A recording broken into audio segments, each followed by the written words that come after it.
It's the Locked On Podcast Network, your team every day. Boston Celtics lose again, 129-121 to the Miami Heat.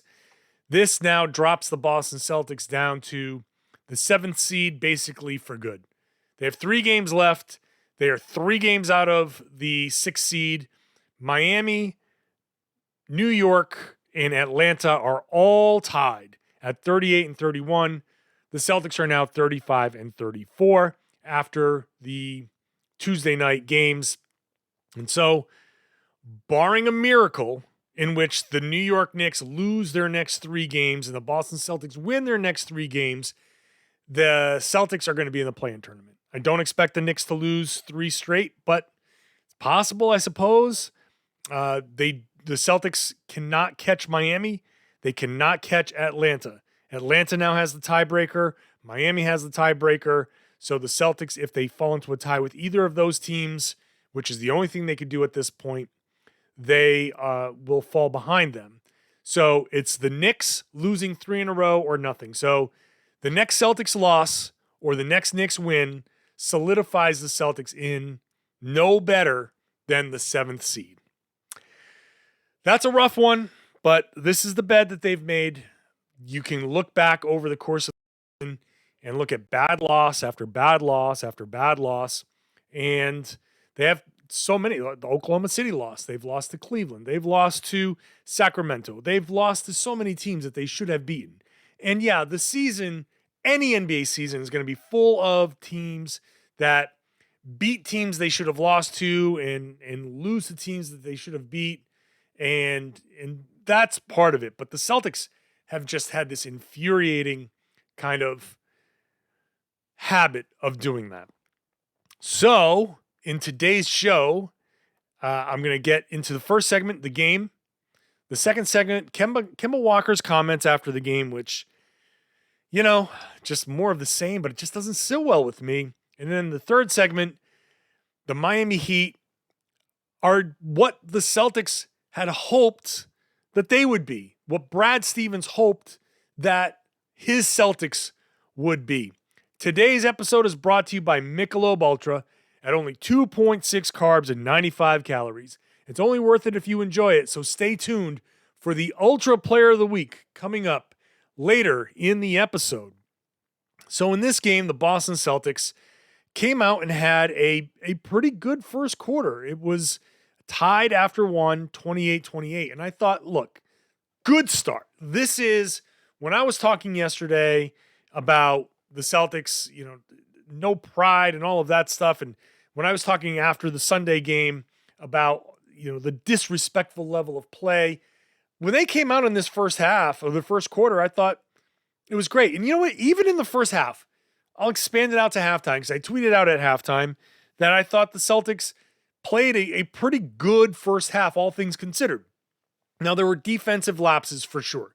Miami was cutting down the middle. Anytime the ball was on the right-hand side, especially whether it was posting up Kemba or somebody in the post or driving right, someone would drive right down the middle of the floor, and it would put pressure on the Celtics to either react to the person cutting or deal with like that person while leaving a 3-point shooter open.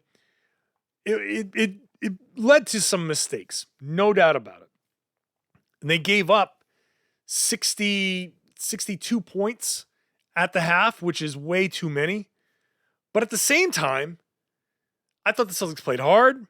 I thought they started to correct some of the mistakes as the quarter and the half went on in the first half. But it started to all fall apart as they got into the third quarter, later in the third quarter. First of all, in the third quarter, I thought the beginning of the third quarter got all disjointed. There were a ton of fouls, and that killed all of the flow of the game. Just everywhere you look, there were just so many different fouls, and I think the Celtics were getting really, really, really frustrated. Lack of calls on the Celtics end. Kemba Walker especially, I think, and look, I'm not one to blame the refs. I'm not blaming the refs for this loss at all.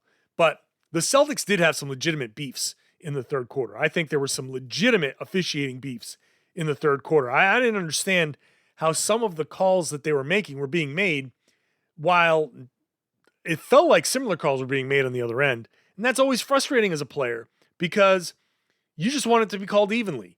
If something's a foul, call it a foul, call it on both ends. If something's a foul on one end and not a foul on the other, then that can be frustrating. And the Celtics, I think, reacted to that. And then Miami in the third quarter started to just take off. You had Bam Adebayo, you had Duncan Robinson hitting threes, you had Goran Dragic hitting threes, and then it became just like a 3-point barrage. Those guys just could not miss at all. And you look at the box score, the Miami hit about half of their 3-pointers, 53.3%. And some of these numbers, Goran Dragic, 5 of 7. Tyler Herro, 4 of 7. Duncan Robinson, 5 of 9. Just insane shooting numbers, and they couldn't miss. And what I said earlier was the Celtics, when the Celtics played bad defense in this game, Miami made them pay. When the Celtics played good defense in this game, Miami still made them pay. It just took about 12 seconds longer because so in the second half, it didn't matter. When the Celtics made mistakes, it was instant. And then even when the Celtics did have moments of defending really well, Duncan Robinson was just hitting shots with people in his face. Dragic was hitting shots with people in his face. It was kind of like, what do you go from here? If you're a defender, you're like, what do I do? So, and then this was all with Jimmy Butler gone after getting poked in the eye by Marcus Smart inadvertently. So Miami just too good. This is what it boils down to. Miami's too good. Boston's not good enough.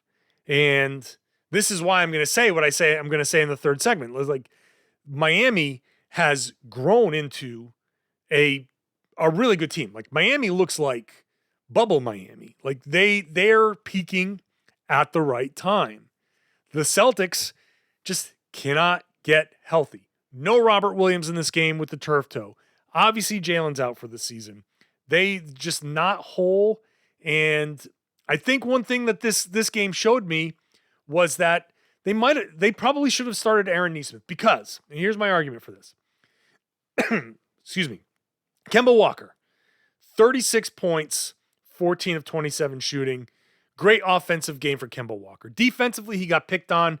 He had really bad moments, but offensively, he was great. Jayson Tatum, 33 points, 12 of 21 shooting. So 57%, 5 of 8 from 3.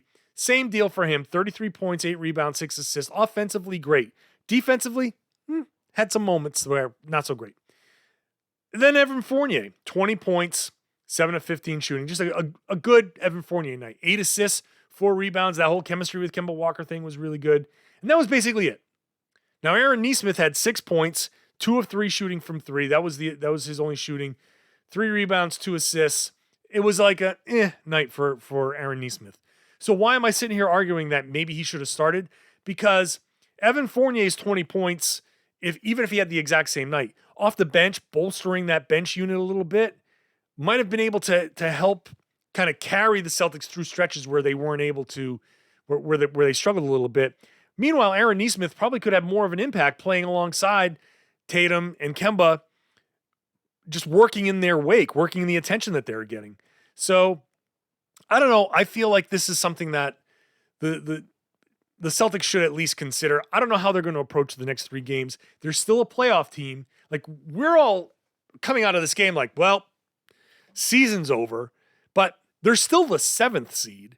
Now, the season could end quickly in the play-in tournament, but in a normal season, we'd be like, well, it's the 7th seed. It's going to be probably Brooklyn and Boston, and we'd be preparing for the playoffs. We'd just be, our minds would be like, that's a tough draw, but we'd consider them a playoff team. I think because of the play-in tournament, people are like, well, that's done. You're in the play-in tournament. You're not even really a playoff team anymore.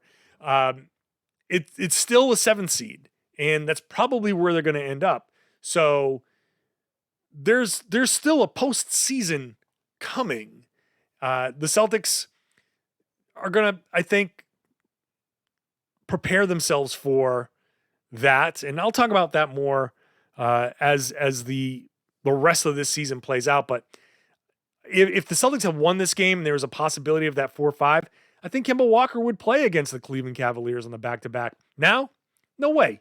Don't bother.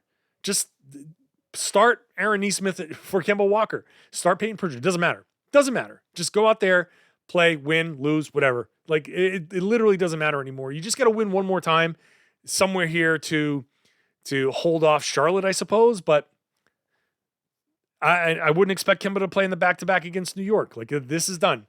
The seeding is what it is.